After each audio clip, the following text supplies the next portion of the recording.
তাহলে সুদ আল্লাহ বলছে ছেড়ে দাও, এর পরেও যদি না ছাড়েন তাহলে আল্লাহ বলছেন আল্লাহ আর তার রাসূলের বিরুদ্ধে যুদ্ধের ঘোষণা দিয়ে দাও। নাউজুবিল্লাহ।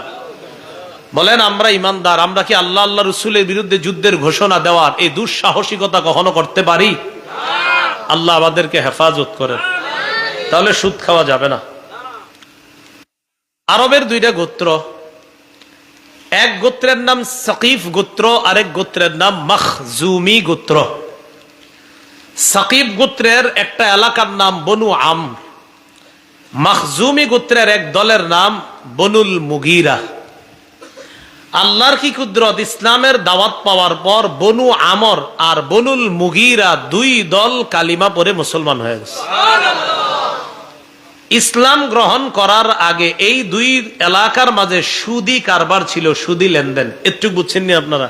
আচ্ছা, সাকিব গোত্র মখজুমি গোত্রের কাছে সুদের অতিরিক্ত টাকা পাইতো, সুদি লেনদেনের অতিরিক্ত যে অংশটা এটা পাইতো। বুঝে থাকলে বলেন তো, সুদি লেনদেনটা তাদের কখন হয়েছে, ইসলাম গ্রহণের পরে না আগে? আগে। ইসলাম গ্রহণের আগে তাদের মাঝে সুদি কারবার, সুদি লেনদেন হওয়ার পর তারা মুসলমান হলো।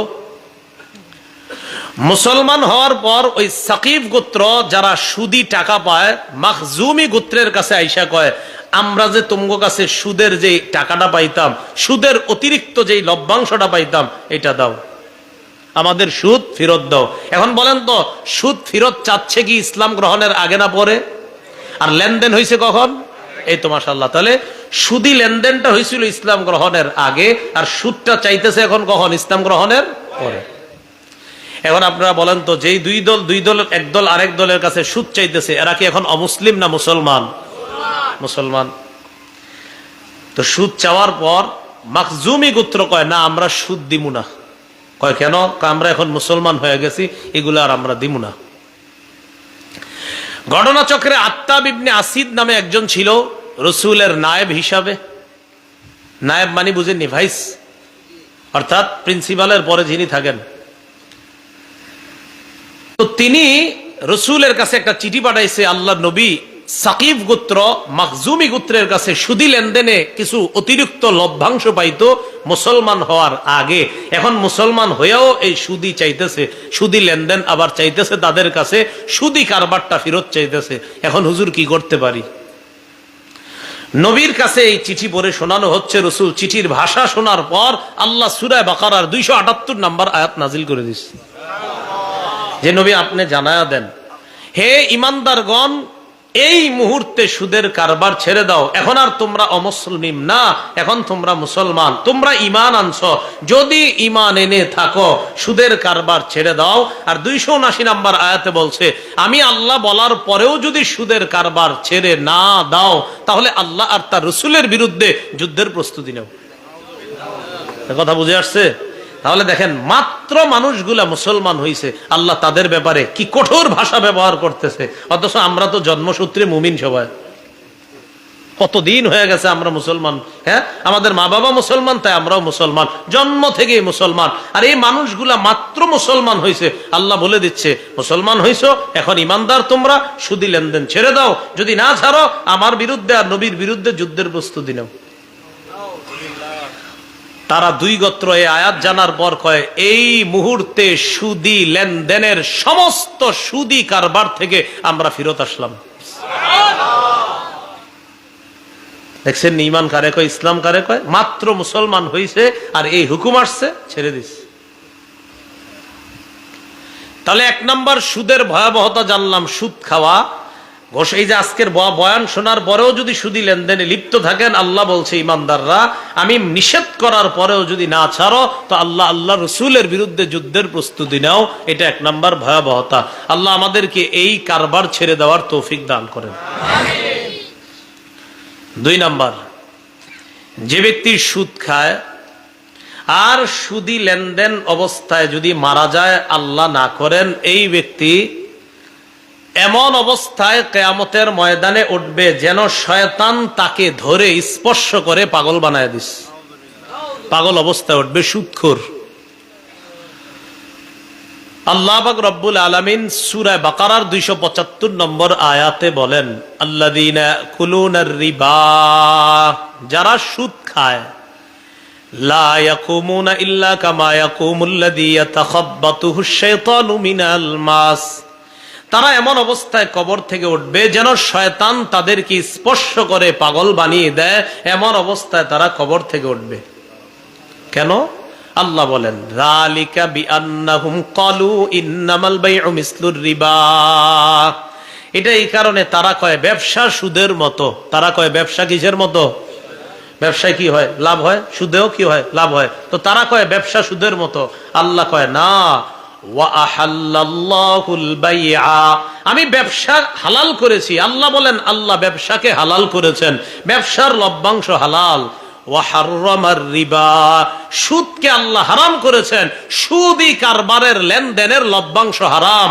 আল্লাহ বলছে ব্যবসা হালাল, অতএব ব্যবসার লাভ হালাল। আল্লাহ বলছে সুদ হারাম, অতএব সুদী পর্যায়ের লেনদেন হারাম। বলেন ব্যবসা হালাল কে বলছে? সুদ হারাম কে বলছে?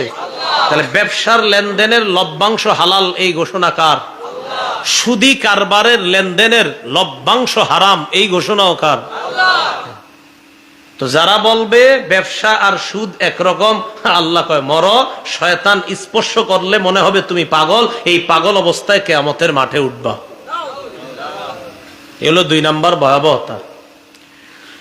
সুদের 3 নাম্বার ভয়াবহতা দেখেন, যে ব্যক্তি সুদ খাওয়া অবস্থায় মারা যাবে, কিয়ামতের ময়দানে দেখলে মনে হবে তার গলায় কেউ চাইপা ধরছে, ফাঁস লাগায়া দিছে, হা হা করতে করতে ফাঁস লাগানো ব্যক্তির মতো লোকটা কিয়ামতের মাঠে উঠবে।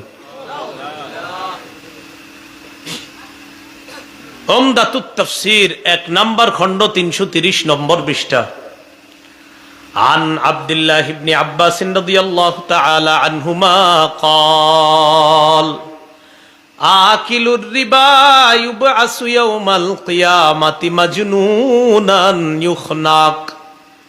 আব্দুল্লাহ ইবনে আব্বাস বলেন কিয়ামতের ময়দানে সুদখোর এমন অবস্থায় উঠবে দেখলে মনে হবে মাজনুনান, পাগল, আর মনে হবে ইউখনাক, তার গলার মধ্যে চেপে ধরা হয়েছে, শ্বাসরোধ করা হচ্ছে।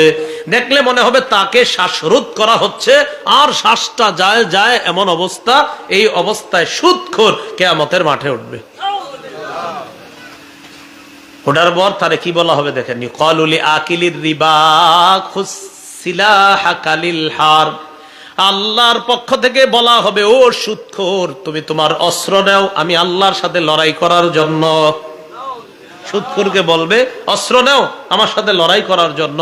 সুদ তো খাইছো, আমি না করছিলাম সুদ খাও না, এরপরেও খেয়েছো, তো নাও অস্ত্র নাও আমার সাথে লড়াই করো কিয়ামতের মাঠে। এগুলো 3 নাম্বার। 4 নাম্বার, সুদখোর সুদের কারণে আল্লাহ পাক রব্বুল আলামিন তারে কিছু হালাল রিজিক তার কিসমতে রাখছে, সুদী কারবারের কারণে এই হালাল রিজিক থেকেও বঞ্চিত হয়। এই বেচারার জীবনে ভালো কিছু রাখছে মনে করেন, কথার কথা। তো এই লোকটা এমন এমন কাম করে যে কাজের কারণে ওই নিয়ামতগুলো আল্লাহ ছিনায় নেয়। যা সূরা নিসার 160-161 নম্বর আয়াত মন দিয়ে শুনেন। ফাবিজুলমিম মিনাল্লাযীনা হাদু হাররামনা আলাইহিম তাইয়্যিবাতিন উহিল্লাত লাহুম। আল্লাহ বলেন ইহুদীদের জুলুমের কারণে আমি আল্লাহ হালাল জিনিসকে হারাম করলাম যা তাদের জন্য হালাল ছিল। আল্লাহ কয় ইহুদীদের জুলুমের কারণে কিছু বৈধ জিনিসকে, পবিত্র জিনিসকে আমি হারাম করে দিছি, যে পবিত্র জিনিসগুলা তাদের জন্য ছিল হালাল আমি করে দিছি হারাম। কেন? তাদের জুলুমের কারণে। তাদের জুলুমের কারণে কিছু পবিত্র জিনিস যা তাদের জন্য হালাল ছিল আমি হারাম করে দিছি, না এটা আর ধরবা না, অথচ এটা তাদের জন্য হালাল ছিল। এরপরে আর কি কারণে? 1 নাম্বার জুলুমের কারণে তাদের হালাল জিনিসগুলো আমি হারাম করছি। 2 নাম্বার, এরা আল্লাহর রাস্তা থেকে মানুষকে বাধা দেয়, এই কারণে আমি তাদের হালাল জিনিসগুলো হারাম করছি। আর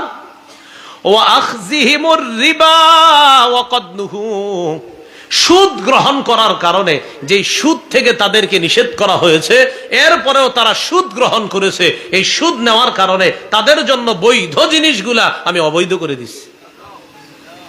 কেন? সুদ গ্রহণ করছে। এদেরকে নিষেধ করা হয়েছে সুদ খাও না, এরপরে সুদ খাইছে। তা আমি আল্লাহ পবিত্র যেগুলো ছিল